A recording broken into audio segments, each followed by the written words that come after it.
We're back for our UFC Fight Night Bautista versus Oliveira. Full card predictions from the Meta Apex. It has a new name, the Meta Apex, this week in Las Vegas, Nevada. Bautista, Oliveira, main event, 5 rounds. Of course, in the Bantamweight division, it's actually not that bad of an Apex card. The final 3 fights, actually really solid. Jailton Almeida takes on Rizvan Kuniev. I know we're not the most excited, or I guess the general public's not the most excited to watch Almeida fight, but he is a top 5 heavyweight fighting on a feature fight of an Apex card, so that's a big deal. And Kyoji Horiguchi, who may be the best flyweight in the world right now, taking on Amir Albazi in the co-main event. There's some fights on this Apex card, 12 in total. We'll get through all of them in today's video. And folks, before we get going with our full predictions, make sure to hit that subscribe button down below for some more UFC content here on the channel. Tomorrow, we will have our PFL Dubai predictions. Main event, Usman Nurmagomedov takes on Alfie Davis for the undisputed PFL Lightweight Championship. That and more. Ramazan Nurmagomedov versus Shamil Musayev for the Welterweight Championship. There's fights on that PFL card on Saturday, so we're going to break down that card and predict it tomorrow here on Greedo Plays MMA, plus our UFC best bets for, obviously, this card will be out on Thursday like they are every week, so make sure to join us for that too. On the main channel, Greedo Plays daily college basketball and NBA best bets as well. Let's move on now to the first of our 12 fights this week from the UFC Apex, and we kick things off in the women's bantamweight division with Priscilla Cachoeira, Zombie Girl, taking on Claudia Sygula. What a fight to open the night. Now, Priscilla Cachoeira, I will say, is one of the, she's on the side of the more entertaining women's bantamweight fighters, and I don't think it's any secret. The women's bantamweight division sucks. It's the worst women's division in all of MMA, all of the UFC, because women's bantamweight is kind of like heavyweight UFC. Not to the point, obviously, where, not to the point where there's like not a weight limit, but it's just like the least skilled fighters are at 135. And with the exception of the top of the rankings, obviously, Kayla Harrison, Amanda Nunes, and, well, that's it, because Juliana Pena is ranked second, with all due respect. She actually still might be ranked first. She is, because Amanda's not even in the rankings yet. It's a piss-poor weight class, what can I say, okay? Guys, in the year of our Lord 2026, Miesha Tate is still ranked at 13th. There's like 19 women on the roster at 135. It's bad. So you get Priscilla Cachoeira versus Claudia Sygula. Cachoeira used to fight at 125, most notable for her, well, the fight where she got the name Zombie Girl, where Valentina put 1,200 elbows into her head, basically. It was just a prolonged beatdown in Brazil. But Priscilla Cachoeira has kind of made a career out of, well, cheating and eye-poking and throwing with big power. I will give her credit. She will go out there and throw punches, and she tries, and she'll miss weight sometimes, but it's okay. That was more at 25. She does have entertaining fights. I think she's washed. There, I don't know what to say. Her last fight, she got knocked out by Jocelyn Edwards in the first round. Jocelyn Edwards, top 15 fighter, women's bantamweight. As for Claudia Sygula, she is 1-1 in the UFC. First fight did lose to Melissa Mullins, which doesn't give me much confidence in her winning this fight. Melissa Mullins grounded her and dominated her on the ground, eventually won a TKO. And then Sygula fought Irina Aleskeva in her last fight, won by decision in Azerbaijan. It's Irina Aleskeva. Guys, I don't know. Whatever you do, don't bet on the fight. Whatever you do, don't bet on it. You get, I guess, a Florida matchup, South Florida matchup. It's MMA Masters, Priscilla Cachoeira versus ATT's Claudia Sygula. So I guess Miami versus Coconut Creek. I guess that's a storyline. I'm trying to make this a little entertaining. I'm going to go Claudia Sygula. I'm going to go Claudia Sygula to win because I think Cachoeira is really washed up.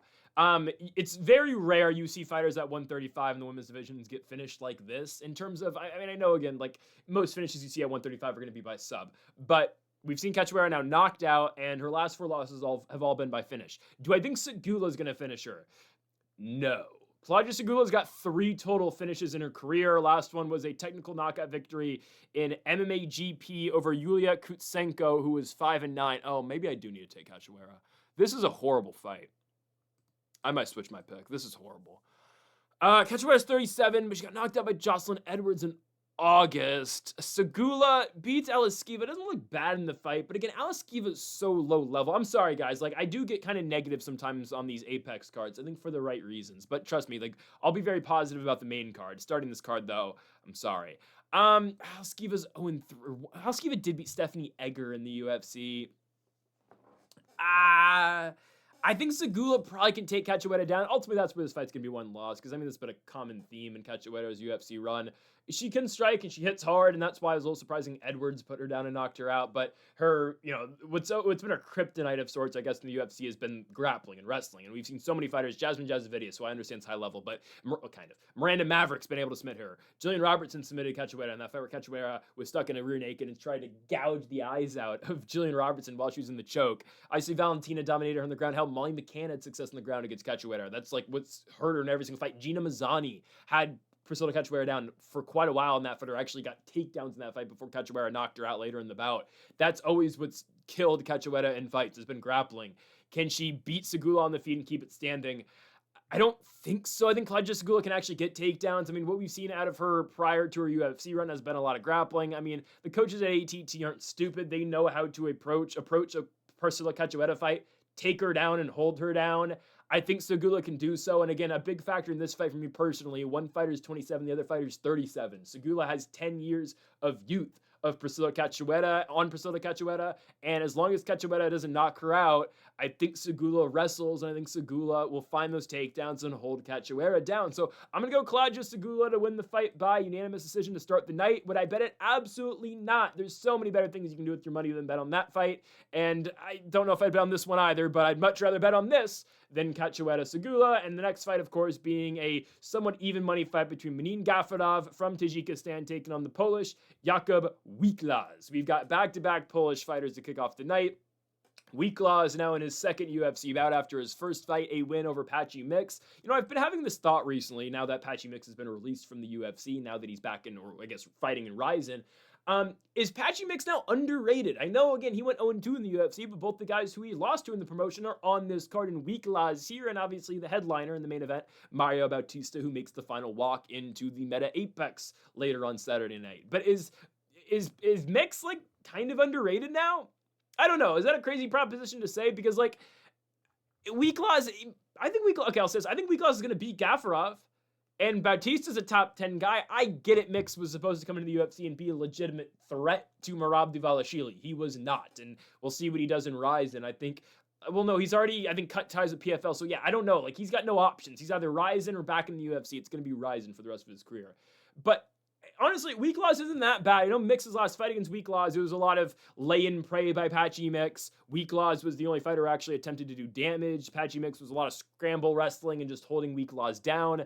I could have gone either way with the decision, honestly. I mean, the third round was definitely a Patchy Mix round. I know, again, there was not much damage being done in that third, but Wiklacz didn't even get a strike off, essentially, so it was all just domination wrestling-wise at a Patchy Mix. Early in the fight, it's not crazy to say Wiklacz wins, honestly. Rounds 1 and 2 probably should go to Wiklacz if you're basing your scores off of damage. The difference is the second round, but Mix gets a takedown, but doesn't do much with it. So, yeah, I kind of get the Jacob Wiklacz score. And now Wiklacz is taking on Manin Gafurov, which, again, I know, Patchy Mix failed in the UFC, and I know he wasn't super successful in the promotion, but still, I'm like, just my mindset here, if you're able to beat Patchy Mix, you should be able to beat Manin Gafurov, too.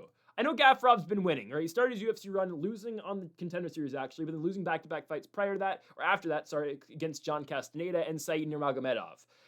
Castaneda was able to take him down at will. Said Nurmagomedov got the submission against him. I wouldn't say Castaneda took him down at will, but Castaneda saw success in the grappling against Gafurov, and then Munin beats Kyung-Ho Kang in a fight where Kang doesn't do any damage, and then beats Rinya Nakamura. Surprising result. First fight card last year, and he won a second fight card, I think, last year. First pay-per-view last year in Inglewood at the Intuit Dome. Nakamura loses a 30-27 decision to Gafurov, losing his own. Gafurov got a knockdown in that fight and just really controlled the fight the entire way. It was a surprising result. Is that, like, Nakamura is kind of a fraud, or is Gafurov really good, or, did Gafurov just get lucky? I don't know. I think Wiklacz should win, though. I think Wiklacz can keep this fight standing against Gafurov. I know Gafurov knocked down Nakamura, but I'm not too impressed by Munin, honestly. I mean, you watch the Castaneda fight, you watch the Said Nurmagomedov fight. I think Wiklacz gets some. I really think so. I mean, I don't think, I think we're going to see a more evolved version of Wiklacz this week, too, now that he doesn't have a guy who's going to be jumping on his legs all fight long. And again, I'm not throwing shade at Patchy Mix at all. Like, Patchy Mix is a good wrestler. He's a good fighter. I mean, his first fight in promotion against Mario Bautista, he just stood there and, didn't move his head and just ate punches with his face all fight long, just was in front of him, just getting hit in the face over and over and over again. And, Wiklacz, Mix went in with a game plan against Wiklacz, tried to out-wrestle him, but Wiklacz just did more damage, and, Mix did nothing with his positioning. So I don't mind Wiklacz in this fight. Like, again, he fought Patchy Mix, and he beat Patchy Mix. That was something where if, let's say, the Bautista fight never happened, that would have been praised to death. Like, look how great Wiklacz is. He came in and beat Patchy Mix in his first UFC fight. If you're able to beat Mix, I think you're able to beat Gafurov as well. I know they don't fight the same, but the way I'm looking at this, Wiklacz gets to fight a fight that he kind of wants to do. That's a horrible way of putting it. He gets to fight his fight now. In terms of, okay, you can strike, and at the same time, Wiklacz is a grappler. Like, Wiklacz came into the mixed fight being a primary wrestler and primary grappler. He had 10 submission victories going into the bout against Patchy Mix. He was a KSW champion, and he defended the KSW championship quite a bit. I mean, I was really impressed with Wiklacz, and I was like, okay, good regional guy. Well, I don't even know if you want to call KSW a regional, but I was impressed. And I was like, okay, him and Patchy Mix should be a really good bout. And we took Mix just because I thought he was going to improve off the Mario Bautista fight. Obviously, he did not. But if Wiklacz, again, gets to fight his style, get the striking game going, take down Gafurov like we've seen other fighters be able to take Gafurov down, I think we should be okay. I know, again, Nakamura didn't see any success grappling Gafurov. Nakamura looked so horrible, though, in that fight. And sure, give credit to the Tajikistani fighter for doing what he needed to do. And, going into that fight with a game plan, keep the fight standing, and win. I get it. I think Wiklacz is able to implement his game in this one, and I do believe the Polish fighter should win. So I'm going to go with Jacoby Wiklacz to win his second UFC fight. Goes from beating Patchy Mix in Las Vegas to fighting in the Apex in Las Vegas. So fine, how do you do? I'm going to go Jacoby Wiklacz to win this fight by unanimous decision over Munin Gafurov. On to our third fight of the night, we go to the flyweight division as Kong Wang has found herself from, feature fight in China to Meta Apex undercard.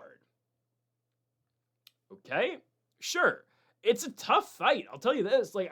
I'm surprised. I think the UFC's kind of given up on Wang Kong. I think they've kind of given up on her.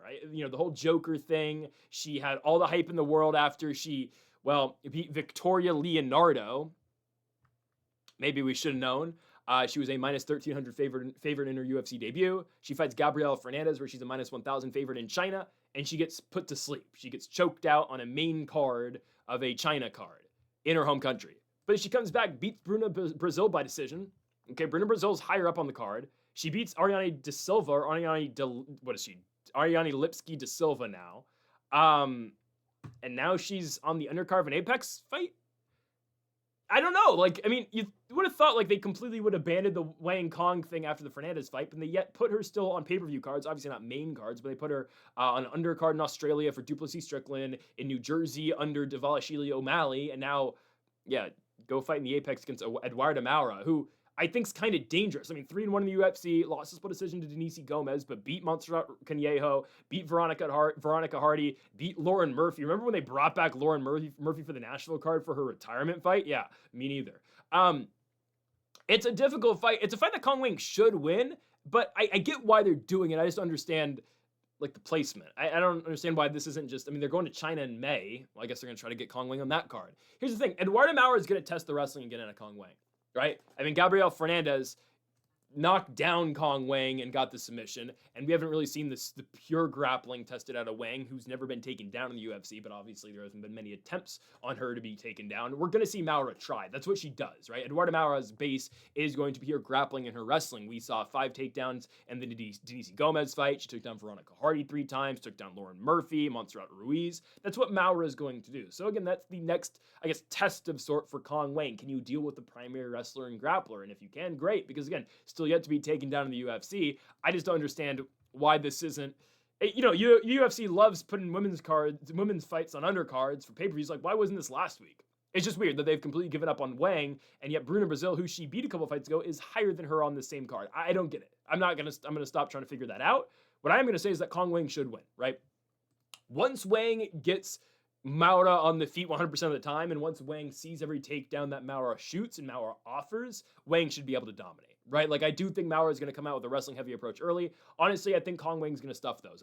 There's nothing yet that I've seen that should state to me that Wang won't be able to stuff the takedowns out of Moura. I know, again, is Moura better straight wrestling-wise than Lipski? Maybe. I don't know. But Ariane Lipski went 0-for-4 in takedowns against Kong Wang. We've seen fighters try, and the only way that anybody's beat Wang so far has been Gabriela Fernandez, who was, don't get me wrong, getting beat until she knocked down Kong Wang, took her back, and choked her out cold. I don't anticipate Moura to do that. I don't think Kong Wang's this future title challenger, potentially, was made out of her debut against Victoria Leonardo. Again, and I will say Kong Wang has power for 125, but was that just one fight against Victoria Leonardo? We haven't seen that crazy power come back. I know, again, she knocked down Ariane Lipski, or Ariane De Silva, Ariane Lipski. But, Kong Wang landed 150 punches in that fight, which was huge. But, I mean, we thought after the Leonardo fight, if she lands on you at 125, you're going down. I mean, it's just the Joker gimmick has kind of gone away. Well, it's still a thing, but, she's going to be doing the Joker gimmick and the Apex weigh-ins at the PI? I don't know. Or no, it's just not in the PI, it's just in the Apex. Whatever. I'm going to go Kong Wang. I think she's going to stuff the takedowns into Moura, and I do think she's going to outbox her to a decision. My point with, again, the Wang power discussion was, I don't think her power really was what it was thought to be after she beat Leonardo. It's just, she beat a bad fighter, and she capitalized with the Joker gimmick. I think she's going to beat Moura. Moura is going to offer a bunch of takedowns. I think Wang's just going to box her head off for most of the fight. I don't think there's going to be a knockout, honestly. I don't know if Wang's that good, and also, she's 34. It's not like she's some young prospect. I'm going to take Kong Wang to get the victory by decision, but yeah, obviously the hype has died down heavily. Give me Wang by probably 30-27 over Eduardo Moura, who should tire as the fight goes on with failed takedown attempts. Let's move on now to our next fight in the bantamweight division. We go to, why is my graphic screwed up? Oh my goodness. I apologize. The graphic says 6 submissions, 8 decisions for Said Nurmagomedov. I don't know what happened here. I don't know why I have this space right here. Whoops. Anyways, our fourth fight of the night, Said Nurmagomedov taking on Javid Basharat. This is, if you need a clarification, this is not the good Basharat, with all due respect. With all due respect. This is the less good Basharat. Farid Basharat is later on the card, but I just wanted to emphasize that. Yes, there is another Basharat who's undefeated. He's got a big fight on the main card, but they usually try to put the Basharats on the same card every single time they fight, just like what they used to do with the Bonfils when they were coming up, with Kosies, and yeah, they do this with, I don't know, Adesanya and any other CKB guy. Anyways, Whitaker, and they used to do this with Whitaker and Malkoun. Here is Said Nurmagomedov versus Javid Basharat. I'm going to go Javid Basharat. I am. I'm going to go Javid Basharat to win. So Said Nurmagomedov coming off back-to-back L's, fought Bryce Mitchell, lost, knocked down Bryce Mitchell, but just got grounded the entire time after the knockdown in the first round. Bryce Mitchell just, took him to the... took him to Arkansas. I don't know what else you want me to say about that. The Arkansanity podcast. Never forget. No, Said gets grounded after the first round. Finds the knockdown early, but then Bryce Mitchell goes back to his wrestling and just doesn't allow Said to do much with it. I would expect Javid Basharat to look to do the same exact thing. Is Javid Basharat the wrestler that obviously Bryce Mitchell is? No. But the game plan on how to beat Said Nurmagomedov is out there. He's not a typical Nurmagomedov. Is he a distant cousin? I actually don't think he is. I think I could be wrong here. And there's so many of, the Russian, Dagestanis, Makachala guys. I think Said's actually not related, right? I'm fairly confident he's not. He just has the last name. He's not a typical, though, a fighter who has the Nurmagomedov last name. He's not going to wrestle. That's actually just not in his game plan. He is a straight striker who actually wants to avoid wrestling at all costs. He has some submissions. He goes to a guillotine a lot. If you try to take Said down, his go-to to defend it's going to be a guillotine choke. We've seen that against Cody Stamann. We saw that against Munin Gafurov. Jacob Karamov as well, as Karamov was just dominating Said in the wrestling game. Said caught him in a guillotine. That's his only defensive takedowns. And honestly, he's been successful at doing so, right? Half of his fights in the UFC that he's won have been by submission due to a guillotine choke. Again, he will catch you on the way in, and he'll strangle you. But that's really his only way to beat you if you try to take him down. If you're able to avoid the guillotine choke, there's nothing else really Said offers. And as long as Javid can stay out of that, he should win. Now, Basharat has not won a fight since January of 2023. He had won 3 straight fights to start his UFC run, beat Trevin Jones, beat Tony Gravely, beat Mateus Mendoza, and then had the no contest against Victor Henry, where obviously the ball kick. Lost to Amen Zahabi, which at the time we were like, oh, that sucks, dude. You're a minus 340 favorite. But look at Zahabi now. Zahabi, arguably a fight away from a title shot? Maybe. Probably not. No, he's actually long line ahead of him. And then Basharat just lost to Ricky Simone. Simone knocked him out in the first round. Well, okay, yes. Said has that type of power. Well, kind of. Nurmagomedov is going to pose a striking risk, obviously, he's going to have a puncher's chance against Basharat. But as long as Basharat's able to stay out of that striking, power striking range out of Said, and as long as he's able to go to the takedowns, I don't see why Javid wouldn't win this fight. And if he doesn't win this fight, well, sayonara. We have the other Basharat brother. There's a reason Basharat's a favorite in this one. On Tapology, 77% of voters are going with Nurmagomedov. I personally don't see it. I'm looking at how Saeed loses and how Javid wins. Everything kind of favors Basharat. I know, again, he loses to Zahabi, and we were like, oh, why can't he get a takedown? Well, again, Zahabi's not bad. He's a top 10 guy. He beat Jose Aldo, right? If Basharat fights the fight he wants to fight and doesn't get stuck in a guillotine choke, he should win. Striking-wise, yeah. Is he going to beat Saeed? No. Nurmagomedov should be able to beat him in a lot of striking exchanges. Again, Nurmagomedov, though, is coming off back-to-back L's in his own right. In all fairness, those are Vinicius Oliveira and Bryce Mitchell. But at the same time, look at who Basharat's lost to. Zahabi and Simone. They both lost to really good guys, and yes, Basharat just got knocked out in his last fight by, Ricky Simone, who's known for his wrestling. I get it. I'm still going to go Javid Basharat.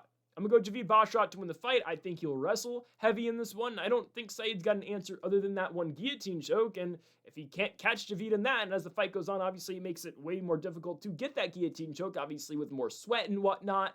I think Javid's going to be fine. I'm going to go with the Basharat victory here. I think Javid gets it done by unanimous decision. If Saeed wins, he's either going to catch him with a guillotine or he catches him on the feet. I think if it goes the distance, likely I think Basharat gets it done. So I'm going to go with the Snow Leopard and Javid Basharat to win this one by unanimous decision over Makhachkala's own Saeed Nurmagomedov. On to our next fight to the strawweight division, another women's fight. Bruna Brazil takes on Ketlin Souza. Bruna Brazil's an underdog? I'm saying that like I didn't make the graphic. Hold on. Did I get this flipped? I may have got this flipped. I apologize. I think I messed up on the graphic. Yeah, I did. I apologize. The graphic should be the other way around. Let me get that out the way. Bruna Brazil should be a minus 150 favorite. Ketlin Souza is going to be plus 125. And actually, this has moved since. Now it's minus 140 for Bruna Brazil. Okay, I need to get this out of the way. The graphic is wrong. The graphic is wrong. I was making this during the post-show for UFC 325. Anyways, Bruna Brazil versus Ketlin Souza. Yeah, I shocked myself here. I thought I was like, wait, Bruna Brazil's an underdog. Bruna Brazil's coming off a big victory in her last fight, winning on the road to the UFC, even though it's technically, again, a UFC bout where she beat Shi Ming. Is it a great fight? No. It's a fight that pretty much nobody knew actually happened. But Bruna Brazil wins every single round. Again, not much goes on in that one, but Brazil now getting back in the win column after a loss to Kong Wang. She beats Shi Ming, who's coming off a big knockout victory, obviously, to earn her UFC contract. Brazil's been put in big spots by the UFC recently, right? Beating Molly McCann, can't spell meatball without back-to-back L's. Well, I can't make that joke anymore because she retired, but she did retire off back-to-back L's, so whatever. Kong Wang, big fight. Beating Shi Ming in a main event of a road to the UFC specific card. Like, they've put Bruna Brazil in big spots, obviously, because she's a Fighting Nerds fighter, but UFC's starting to kind of tap into that too. Like, oh, there's actually more fighters at Fighting Nerds just than the top 3 guys, and I guess Hoofy's coming back? I guess Hoofy's back at Fighting Nerds now after this one? I don't know. But Bruna Brazil takes on Ketlin Souza. It's a fight that I expect Bruna Brazil to win. Ketlin Souza has not wowed me in the UFC. Just a decision fighter who's not that entertaining with all due respect. And I seriously mean that with the utmost respect. I don't get out of my chair to watch a Ketlin Souza fight. Fighters have been able to out-wrestle her, at least recently. Piera Rodriguez shot 10 times on Ketlin Souza, got 7 of those takedowns, and it was just to be honest, not the highest level striking fight. Angela Hill grounded Ketlin Souza, won a first round grappling against Souza, then proceeded to outstrike Souza in the second round, winning 2 rounds against her in the Apex. Souza hasn't won a fight since I don't want to say fluked a win over Yasmin Yayargi. It's just Yayargi wasn't what the UFC and what the public thought she was going to be after her first fight over Lucindo. Ketlin Souza caught Yayargi really quickly on the, that was the Sphere card, wasn't it? That was the Sphere. Souza catches Yayargi early, gets her back, chokes her out. Yayargi hasn't fought since. And that's the big victory Souza has. She was coming off a win over Marnik Man, who, again, with the utmost respect, should have never been in the UFC. And Ketlin Souza is now 2-3 in the promotion, started with a loss to Creamy Silva, who at one point in time had a little bit of hype around her. So I'm not moved. I'm not moved by Ketlin Souza. You get out-grappled in every fight now. You got outstruck by Angela Hill. Bruna Brazil should be able to outstrike you, should be able to outmaneuver you on the ground as well. Would I bet it? No. Okay, it's a women's MMA fight, and it could go either way. I do believe Bruna Brazil, though, is more skilled. I think Bruna Brazil has the skills to win this fight over Souza because she can stay out of bad positions on the feet, because she can go to her grappling if she needs to, because we've seen, again, Ketlin Souza struggle in grappling exchanges so far in her run. And I do believe, again, when you ultimately look at Souza's run in the UFC, it's not great. Marnik Man did nothing in the UFC of note. actually not even, like, she did nothing in general. Came into the UFC, lost a 30-24 decision to Josephine Knudsen, and then Kelton Souza beat her up for 15 minutes straight. Bruna Brazil, by the way, does own a win over Marnik McMahon too, but that was in the Contender Series, and Bruna Brazil knocked out Marnik McMahon with a head kick. How the hell Marnik McMahon ended up in the UFC after beating a 7-6 fighter in LFA, I have no idea. But still, right, Brazil has some decent wins. Shi Ming, Shanna Bannon. I just think striking-wise, Brazil's going to be, one step quicker than Souza. If she needs to go to the grappling, that's not, again, Bruna Brazil. She's not going to go out there and shoot 10 takedowns on you, but it's in the back pocket. And she's been able to secure takedowns in spots and fights where she needs it. The Molly McCann fight, that's what turned that fight completely in favor for Bruna Brazil, was her wrestling. The Shi Ming fight, again, not a great fight at all. Shi Ming's the one advancing, at least trying to get takedowns, and Bruna Brazil wins the fight because, well, she's the only fighter doing damage in that one. She wins every single round. There's, Shi Ming's barely throwing punches. But in this specific fight, I do believe Brazil should be the aggressor. I think if she needs to go to the ground, she can. And again, I'm not wowed at all by Kelton Souza. I know her last 2 fights are split decisions. It's 2 fights, though, I thought she lost. She can't stay off her back against Piera Rodriguez, and Angela Hill, first round grounds you, second round outstrikes you. I don't know how that fight's a split decision. Who scored that fight for Kelton Souza? I don't know. This is pretty clear to me. Go Bruna Brazil. Would I bet it? Absolutely not. Absolutely not would I not bet this fight. Hell no. Bruna Brazil beats Kelton Souza by unanimous decision. Okay, now on to the welterweight division. Very shocked Alex Morono took this fight. So I will say this. There's a lot of fights now from here on out that we don't have odds for. A lot of these fights just recently got announced, which they've been building these, these Apex cards for a while, at least the Paramount era cards. But this one just got put together. Daniil Donchenko, the reigning Ultimate Fighter champion or Ultimate Fighter winner, is taking on the great white Alex Morono. Why is Alex Morono doing this to himself? Can I ask? Huh? And here's the thing, Alex Morono's a head coach basically now, right? Like he is primarily a coach now. He's not strictly an MMA fighter. He's like James Krause minus the betting scandals. Like he's just a coach for the most part, and from what I've heard, he just takes fights that he really likes and fights that he feels like they're entertaining for him, that he can get up off the couch for. Like the biggest example of that, I think Morono said this himself, was the Joaquin Buckley fight in 2023. So, okay, since he said that, he's lost 4 of 5 fights. He lost to Buckley, beat Court McGee, lost to Nico Price, lost to D-Rod by split decision. By the way, where is Daniel Rodriguez right now? I don't know. And just got knocked out by Carlos Leal back in March of 2025. Why is Morono coming back to fight Daniil Donchenko? I'm sorry. This is one-sided. This is very heavily one-sided. Morono's 35, Donchenko 24. And guys, Daniil looks good.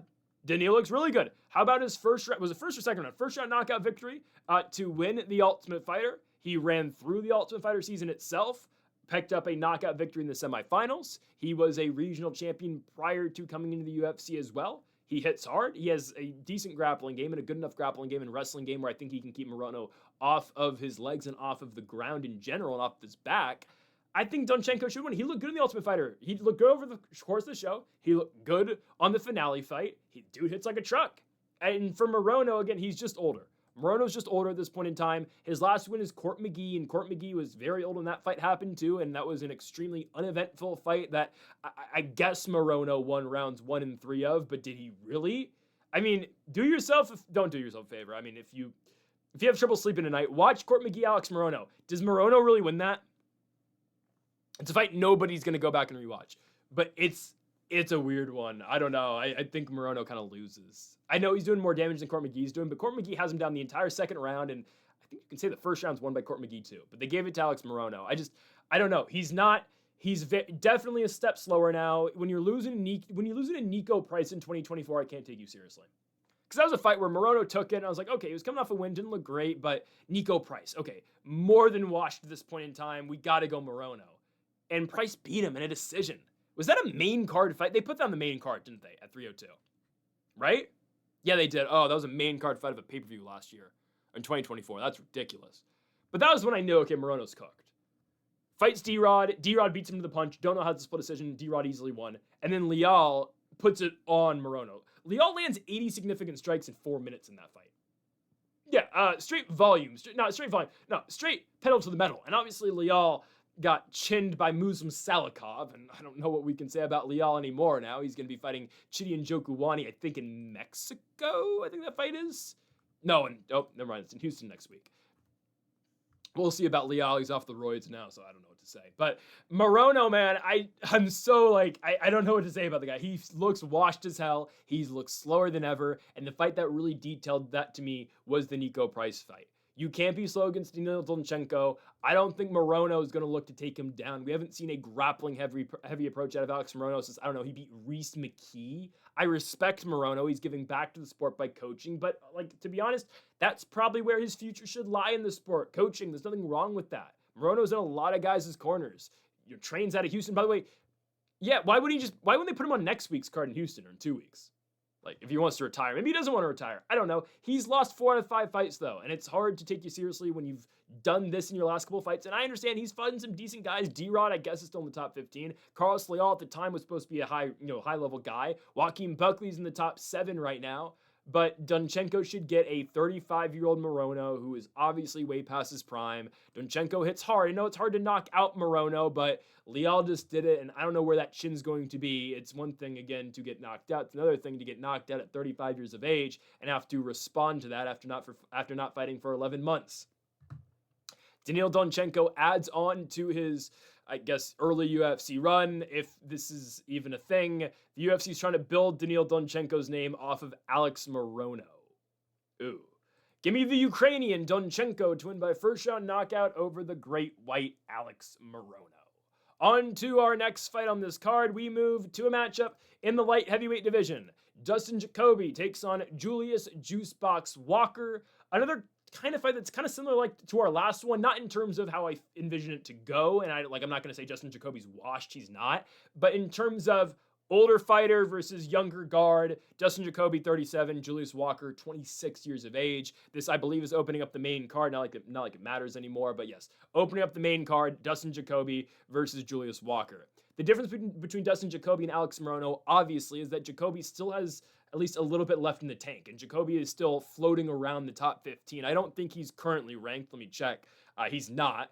Light heavyweight's actually not that bad of a division, but I'd say if you had to rank the light heavies, he's probably at worst top 20. Jacoby coming off back-to-back wins over Vitor Petrino and Bruno Lopez. He had dropped 2 fights prior to that, losing to Alonzo Menafield and then getting knocked out by Dominic Reyes. But back-to-back wins for Jacoby puts him in a spot against Julius Walker, which was, I guess, reshuffled a little bit. Jacoby was supposed to be fighting in Australia last week against Jimmy Crute. Crute ruptured his ACL, so now in steps Julius Walker the week after in the Apex. So Jacoby gets to fight in Vegas now, and Jacoby has looked pretty good in his last couple of fights. Took him a while to get going in the Petrino fight in Tampa, but eventually found that knockout in the 3rd round. And Bruno Lopez, he made easy work of over in the Apex, winning that fight in less than 2 minutes. As for Juicebox Julius Walker, 1-1 in the UFC, fought Alonzo Menafield in a fight that happened. It was entertaining, but it was entertaining because both those guys had nothing left to give because their gas tanks ran out. But I will say both those guys had heavy volume. Julius Walker tried at will to take Menafield down, but ultimately ended up with a 1-for-9 in terms of takedown attempts. And Menafield obviously got the nod by close split decision in Seattle, but a fight that, yeah, was probably right for Menafield to get. Now, Alonzo Menafield is technically ranked. He's 15th in the world at light heavyweight. But Julius Walker, since the Menafield fight, goes on to take on Rafael Corquera. I'm sorry. I know he won. That's as bad as the 30-26 can get. Just because of what Corquera is. And the fact that Corquera has been such an automatic knockout in his UFC run, or an automatic finish in his UFC run. The fact that Julius Walker took him 15 minutes, I hate. Because I was looking at that fight, and I think I put it in the best bets. I was like, okay, Julius Walker should win in the 1st round. Like, this fight should not go more than 5 minutes. We're taking KO Julius Walker to win. And Julius Walker decided to wrestle. He opened it up in the 3rd round. He knocked down Corquera in the 3rd round. But at that point, it's like, all right, dude, you're up. And then he just laid on top of him again. He wins. Walker wins easily. It's a 30-26. Yes, the 2nd round, Corquera didn't throw a strike. I get it. But guys, Rafael Corquera, legitimately maybe the worst light heavyweight in UFC history. The guy got into the UFC, and if you don't believe me, watch the Aslan fight, He doesn't throw punches. He stands there and just waits to get knocked out. And Corquera, they gave him one more fight for no reason other than the fact they wanted to build someone's name off of him, or whatever was left of the name of Rafael Corquera. So they had Abdulrahman Yakayev fight Corquera, and Yakayev submitted him in 33 seconds. So that's my point against Julius Walker. You had Ibo Aslan, who knocked out Corquera in 50 seconds. Modestas Bukauskas knocked him out in 2 minutes. And Abdulrahman Yakayev submits him in 33 seconds. And you took the guy to a 15-minute decision? Again, I've never been so down on a fighter for winning a fight 30-26. You're supposed to finish that guy. Submit him. Knock him out. He doesn't do anything.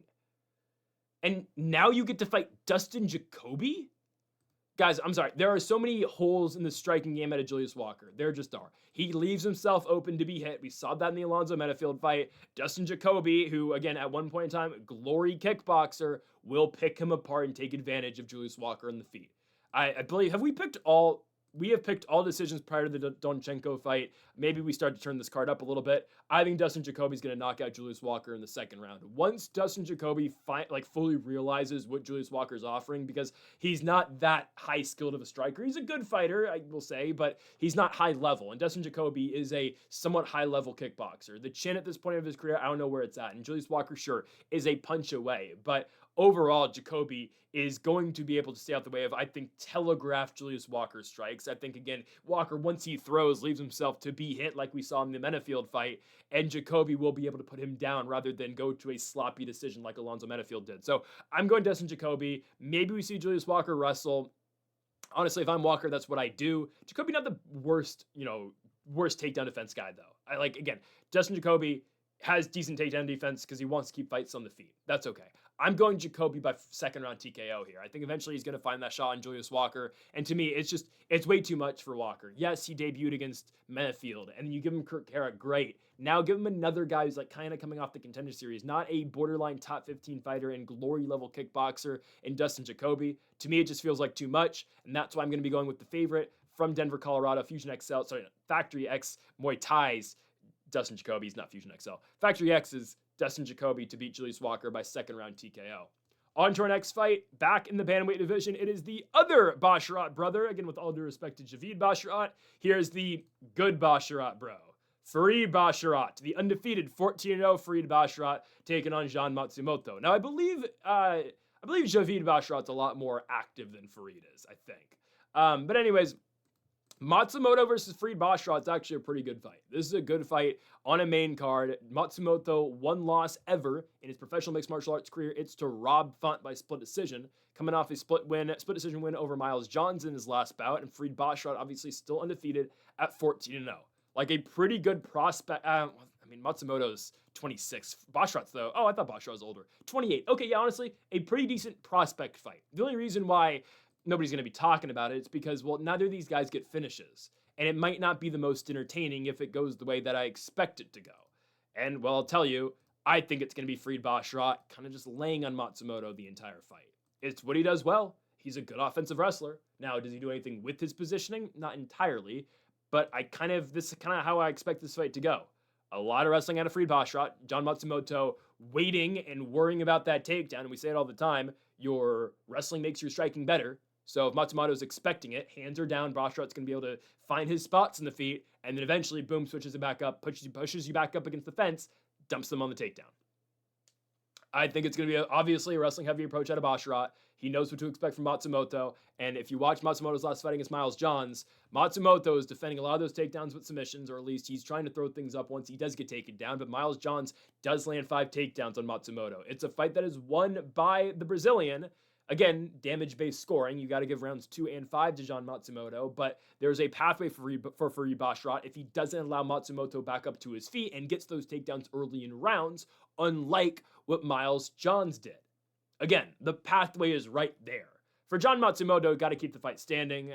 You want nothing to do with the grappling game and wrestling game out of Basharat. I know Matsumoto showed a wrestling-heavy approach against Rob Font, and it was really the opposite of what Matsumoto's last fight was in his win against Miles Johns in the Rob Font fight. Matsumoto found himself being the wrestler, found himself being the guy who was just trying to stay out of striking distance and trying to score points just based off control time. So again, he's been on both sides of the equation. In this fight, he's going to be the guy trying to get back up to his feet. But the difference between fighting Miles Johns and Farid Basharat is that Farid Basharat will hold you down. Basharat will keep you down once he has you down, at least for the most part. I mean, Basharat has put together now 5 consecutive wins in the UFC, comes in after winning on the Contender, beats Damon Blackshear, and Blackshear, pretty decent grappler. Clayton Rodriguez, he submits him, takes down Taylor Lapulus, who's winning in PFL right now, beats Victor Hugo with wrestling, and Chris Gutierrez, who is a pretty good fighter, beats Chris Gutierrez by unanimous decision. It gets buried on UFC 320 because, well, It was not very eventful, but there's a reason Basharat went into that fight as a minus 560 favorite against Gutierrez, who has 10 wins in the UFC and was 10-3-1 in the UFC going into that fight. Again, Basharat just wears you down. Oh, it doesn't wear you down. He just wrestles you. I mean, again, like, it's as simple. Like, Basharat's just going to go in here, wrestle, and I don't think Matsumoto's got much to offer. Yes, striking-wise, do I think John Matsumoto is straight up, if this is a straight kickboxing fight, do I think John Matsumoto beats Farid Basharat? Obviously. It's MMA, though. Basharat's going to use his wrestling. He's going to hold Matsumoto down. And there is a reason, by the way, Farid Basharat, who's 14-0 and 5-0 in the UFC, isn't getting bigger fights yet. There's a reason Matsumoto's already fought Rob Font in his third fight, and Basharat is just getting Matsumoto's because, again, Basharat's not that fun. Matsumoto can get finishes. He's got decent jiu-jitsu. Don't get me wrong. Matsumoto has 6 submission victories. He submitted Dan Argueta, won an LFA prior to the Contender Series by submission. He has it, but Basharat's not going to put himself in any stupid situations where he finds himself in a sub. Basharat's a smart guy. He'll get you down. He will avoid submission range, essentially. He'll stay out of, guillotines. He'll stay out of triangle chokes. He's going to pass. He'll keep you in either likely half guard is where Basharat sits, and I don't really think Matsumoto is going to be able to offer much off his back. I don't think it's going to be an entertaining fight, but I do believe Basharat gets it done as well if we get into a striking exchange. Again, Basharat's always got the threat of the takedown in mind for Matsumoto, and obviously that's going to affect what Matsumoto's able to unload on the feet, potentially with leg kicks in general too, and just striking game as a whole. Everything that Basharat does on the ground with his wrestling makes his striking better, and I do believe he's going to find a win over Matsumoto by decision. The UFC brass may not be happy, and it might not be the best style of fight, most entertaining fight, but, well, get used to it on this main card. Hold that thought for a little bit, but I'm going to go Farid Basharat to win the fight by unanimous decision, remaining undefeated at 15-0. On to our next fight in the middleweight division, Michal Oleksiejczuk versus Marc-Andre Barriault. I know what the UFC's doing. I know what they're doing. You have to put these high-level fights in terms of record and rankings up on the card, but they're kind of mixing them in with likely finishes. So again, the pathway we just went on, Morono Donchenko, Jacoby Walker, 2 knockouts probably coming in those fights, Matsumoto Basharat, probably Farid Basharat, lay-and-pray wrestling, and a finish in this fight's likely coming. Someone's getting knocked out. Michal Oleksiejczuk versus Marc-Andre Barriault. Fighting Nerds' own Michal Oleksiejczuk. He is undefeated since going to Fighting Nerds. Back-to-back wins over Sygula Dumas and Gerald Mearshart. Taking on Marc-Andre Barriault, who I guess still has a UFC contract. He's been a loser in 4 of his last 5 fights. But here he is, giving it another go, taking on Michal Oleksiejczuk. For Marc-Andre Barriault, 6-9 in the UFC. Last 5, lost to Chris Curtis, lost to Joe Pyfer, got knocked out by Dustin Stoltzfus in his own home country, mind you, in Edmonton, I believe it was. Knocks out Bruno Silva and puts Bruno Silva out cold badly and loses to Shara Magomedov, where Shara couldn't finish Marc-Andre Barriault. Whatever. Here comes Michal Oleksiejczuk, who hits really hard.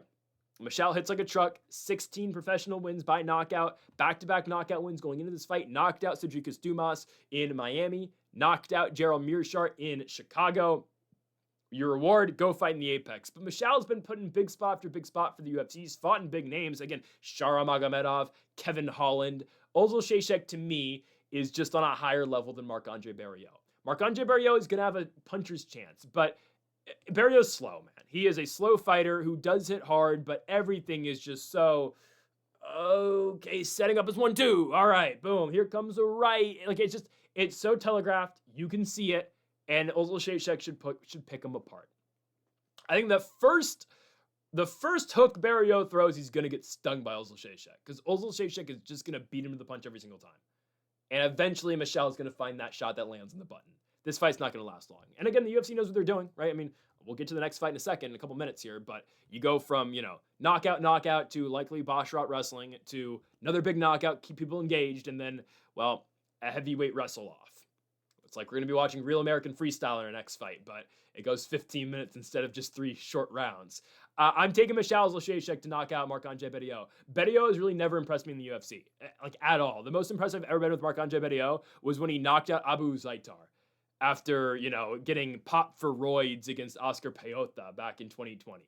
Like, I've never been impressed with this guy. He gets knocked out quite a bit. Chidi Njokuani knocked him out. Got subbed by Fluffy Hernandez. The biggest run he's ever been on is when he knocked out Julian Marquez in, Vegas, and then beat Eric Anders by decision, and then ran right into Chris Curtis, which for some reason the judges scored that a split decision just because it was in Canada. Pfeiffer then knocked him out. Guys, when you're getting knocked out by Dustin Stoltzfus, I don't know what to tell you anymore. Dustin Stoltzfus, who went 3-7 in the UFC, knocked out Marc-Andre Barriault in Barriault's home country. That was a fight where I said, okay, yes, Barriault's not very good. This is a low-level fight. Stoltzfus was coming off getting knocked out by Bruno Ferreira by a spinning back elbow. I was like, all right, well, I guess Barriault's got to win this one. He's at home. No, he got knocked out in the first round by Stoltzfus. And Stoltzfus hasn't won since in the UFC, obviously. I can't take you seriously. If you're getting knocked out by Stoltzfus, who, I mean, how many knockout wins does Stoltzfus have in his career? 3? How are you going to beat Oleksiejczuk? Oleksiejczuk, again, undefeated as a fighting nerd, if that matters. I mean, yes, again, mindset shift, I guess. He's only 30. Oleksiejczuk hits really hard. Don't forget, when he fought Kevin Holland, dropped Kevin Holland, just followed him into the guard, and Holland broke his arm on an arm bar, kind of broke his arm. Actually, not really, because Oleksiejczuk fought 2 months after. The way you beat Michal Oleksiejczuk, though, is with the grappling. I don't anticipate Marc-Andre Barriault to be shooting takedowns. He doesn't really do that. Tried to take down Shara, and did actually, and that's how he kind of made that fight competitive. But I'll tell you this, Oleksiejczuk's got better wrestling defense than Nurmagomedov's got, okay? Oleksiejczuk quite easily will knock out Marc-Andre Barriault. He should stiff him in the first round. It can be the Polish, Michal Oleksiejczuk to win, setting the Polish fighters, by the way, to 3-0 on this card, at least with our predictions. Oleksiejczuk first round knockout over power bar Marc-Andre Barriault.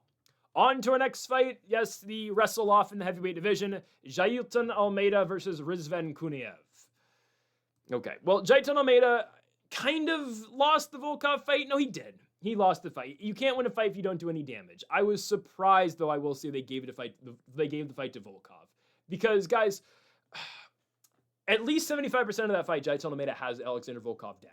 But, again, it is hard to win a fight when you don't do any damage. But I will show you that. I will tell you this proposition. Go back and rewatch the fight.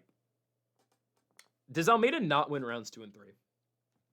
Guys, there's no damage. Like, Volkov doesn't really do anything either in those rounds. And the second round's definitely Almeida's round. That's the round that all the judges score for Almeida, 100%, because Volkov lands 2 strikes in that round, and Almeida has him down for 4.5 minutes. The third round's the round where you watch. I'm like, yes, Volkov does some damage in the feet before Almeida, goes to his panic takedowns. I get it. I'm just like, I know Almeida didn't do much damage, but I kind of feel like he still wins that third round. I don't know. I could go either way. I'm not mad that they gave it to Volkov. I'm glad they established, okay, yes, you have to do damage to win fights in the UFC. I'm 100% for it. But, and I don't know why Almeida didn't try to throw any punches. I don't know why Almeida didn't look to submit him late in that fight. It was odd. I didn't get it. First round goes to Volkov, 100%. Almeida gets a takedown. It gets reversed by Volkov. Volkov reverses positioning. He ends up on top. He lands strikes, lands bombs and elbows on Almeida. 100%. That's Volkov's round. Second is definitely Almeida's. Third's the one I just don't know about. I'm not mad they gave it to Volkov, but I think if you rewatch it, I know Volkov does damage early in the round before Almeida gets the takedown, and Almeida scrambles and gets multiple takedowns in that round. But I don't know. I can see it, though. I mean, Volkov landed a bunch of short strikes, though.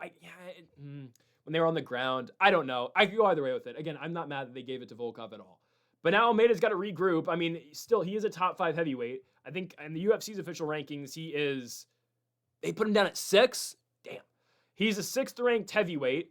I still think he's really skilled, and I do think if he threw some strikes in the Volkov fight, he obviously wins, and I think he's a tough matchup for a lot of fighters, because again, this guy is such a good wrestler. 7 for 9 on takedowns against Alexander Volkov. Volkov's not a bad wrestler. I know, again, Drago's a striker first, obviously, but, I mean, those takedowns did come quite easy for Almeida, and it's just the fact that he forgot to do damage in a fight. That's why he didn't win. So sure, again, I'm not mad they gave it to Volkov, but I'm still yet to see anybody out-wrestle Jailton Almeida. Yeah, Blades TKO'd him after Almeida took him down 9 times in 1 round. And, Almeida got a takedown and just kind of stayed on a single, and Blades just kept punching and punching and punching until Almeida was done. But am I supposed to expect Rizvan Kuniev can out-wrestle Jailton Almeida for 15 minutes? I don't think so. I don't think so at all. I know Curtis Blades went 2 for 15 against Rizvan Kuniev. I'm going to say this, and maybe you may not agree. Jailton Almeida right now is better than Curtis Blades. Curtis Blades looked so incredibly washed in the Kuniev fight, and maybe that's just because, that's what Kuniev's going to do to guys now. I don't think so. I don't think so at all. I think Blades is washed. He's 34. He's been in so many fights. And again, I'll give him the benefit of the doubt. He's still, he's going to get another fight in the top 5. He did the UFC a favor by fighting Kuniev, who was coming off of winning on the Contender and was a steroid cheat in PFL and a steroid cheat on the Contender too. He did the UFC a favor. I think they're going to reward Blades probably with a Pavlovich fight. It's a fight that they already did that fight. Probably Waldo, actually, because Waldo called him out. That makes a lot of sense, actually. Yeah, Pavlovich knocked out Blades. So they'll probably do, if I had to think, they're going to do Waldo, Blades, and probably Pavlovich, Volkov too. That's my guess. Anyways, though, I think Blades is done. Like, I think Waldo's going to beat Blades. But the way I see this one, I think Almeida is going to make it look easy against Kuniev. I think so. Blades went 2 for 15 on takedowns against Kuniev. He wins because Blades, yes, does damage on the feet. At times, Kuniev is the more aggressive striker in that one, I would say, because Blades is so persistent on the takedowns. But it's a pretty clear rounds 1 and 3 for me for Curtis Blades. That one's pretty easy to score. I don't know how that was split. Jaito Almeida, if Almeida can't find consistency in takedowns like Blades had trouble doing so, then yes, he's in trouble because he doesn't strike. He doesn't strike and he doesn't throw punches. It's kind of a problem. But it's also to a point too, like, okay, Almeida against the non-elite guys he's been so good. Look at the Spivak fight, the Romanov fight, the Jairzinho fight. When he's not fighting the top of the top, he dominates these guys. And I would expect him to completely dominate Kuniev as well. Let's not forget as well, Kuniev's a steroid cheat. He is a steroid cheat. He got popped for roids after he did beat Hanan Fedetta in the PFL. Why did he get cut from the PFL? He popped for roids, and the UFC said, oh, we'll take him. It's unbelievable they took this guy. And he was booked 3 times against Blades. He had to pull out every single time. I think Blades actually got injured once, or he got sick once. But this was supposed to be Kuniev versus Ryan Spann.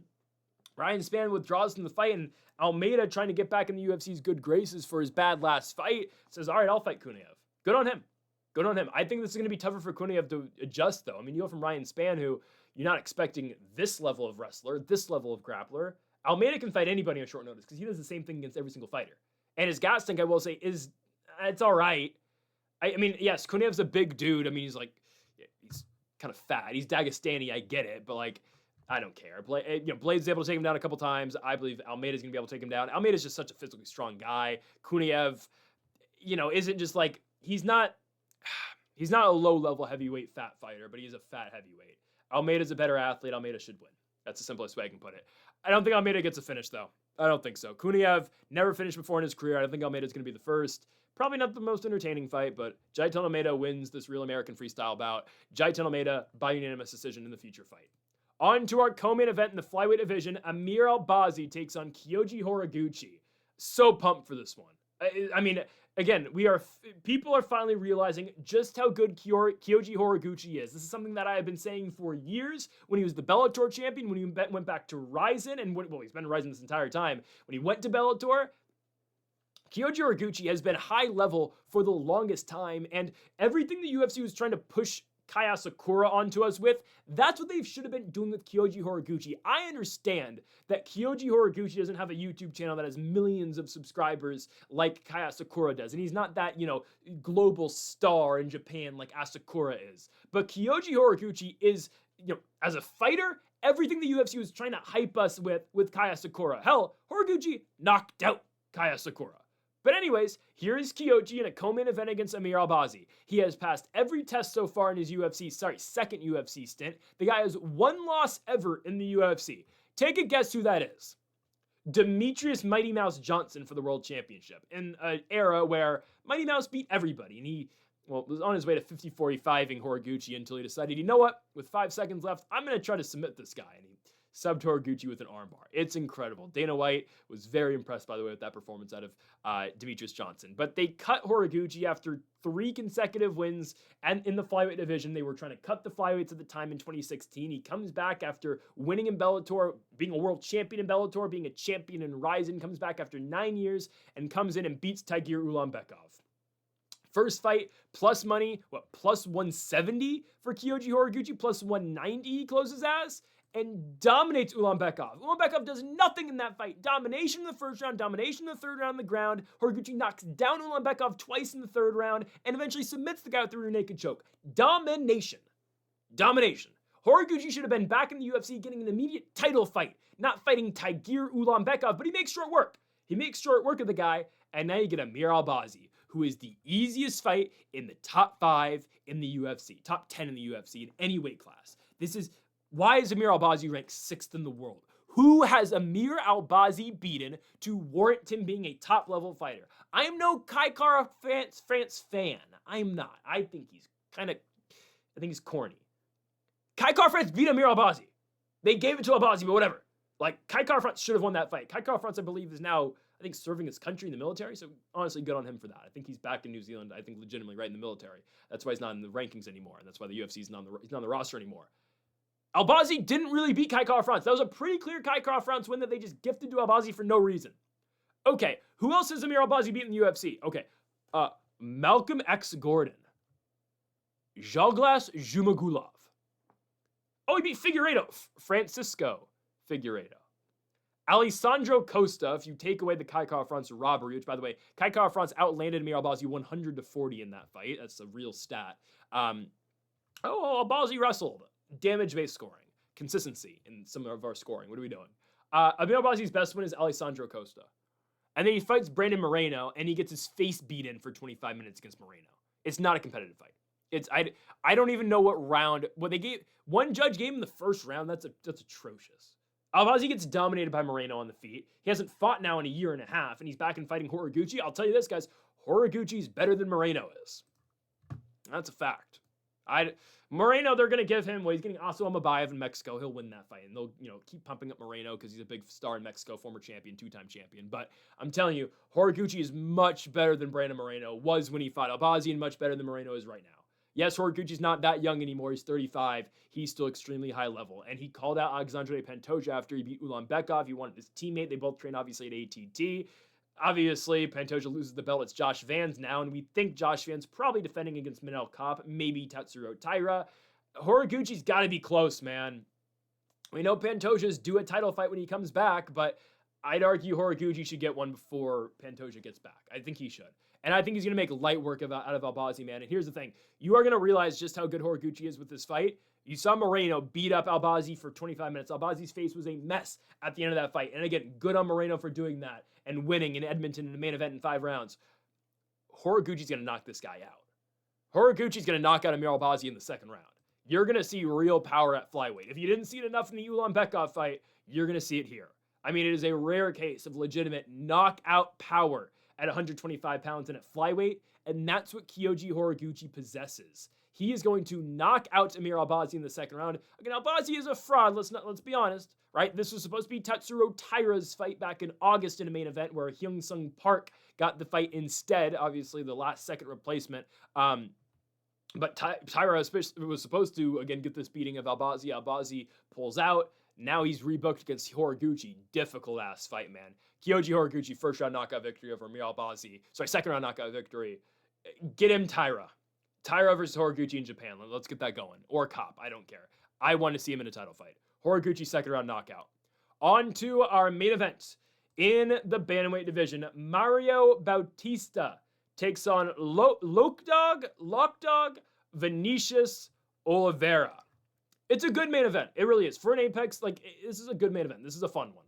Because Mario Bautista, top of the weight class, well, kind of. He's ranked currently where they have Bautista at. They got him at 9th. Oliveira is currently 11th. They moved Oliveira up.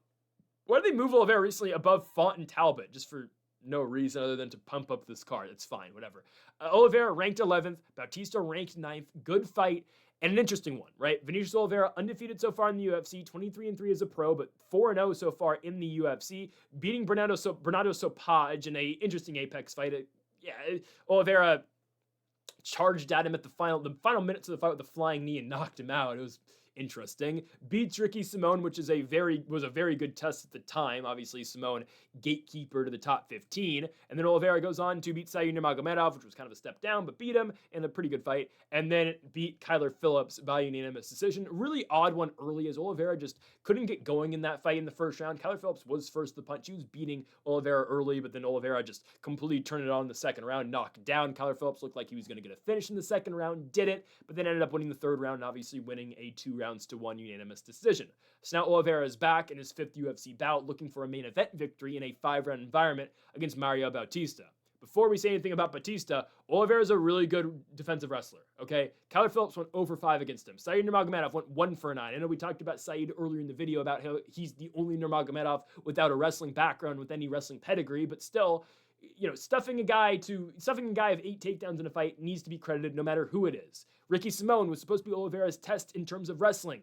Simone went 2 for 11 on takedowns against Oliveira, and Oliveira kept him on feet the entire way, on pace to winning a 30-27 fight. The only fighter we've seen have legitimate success against Oliveira on the ground in wrestling, Bernardo Sopaj. That's it. Sopaj actually did have some success against Oliveira, and at the time I was like, all right, it was supposed to be Yanis Gamori versus Oliveira, and Oliveira was going to win that fight, but Sopaj came in on short notice, and I didn't really know what to expect out of him, and he fought pretty well against Oliveira. I was like, damn, I don't know if this Vinicius Oliveira guy is that great, because Sopaj was able to ground him the entire time. And obviously, again, Oliveira was going to win and eventually got that knockout, but Sopaj was really successful in the wrestling.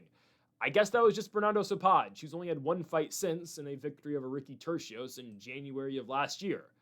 Where is Bernardo Sopaj? I don't know. But Oliveira, that was the toughest fight he's had so far. Yes, Kyler Phillips won the first round against him, but Oliveira, as that fight went on, just looked better and better and really just decided in the second round, okay, hold on, I got to go for it. I got to flip a switch, and he did exactly so by beating Kyler Phillips and winning 2 rounds to 1. Now here comes Mario Bautista. It's obviously the toughest test so far of his career. I can guarantee you this is going to be a tougher fight than the Sopaj one will be, or was. I mean, at least I'd hope so. Mario Bautista is coming off a loss, losing to Umar Nurmagomedov in a typical Umar fight. Hold on, I'll replicate an Umar fight for you right now. All right, hold on. Jab. Jab. Clinch. Okay, hold on. More fights for Umar. Jab. Jab. Goes straight. Clinch.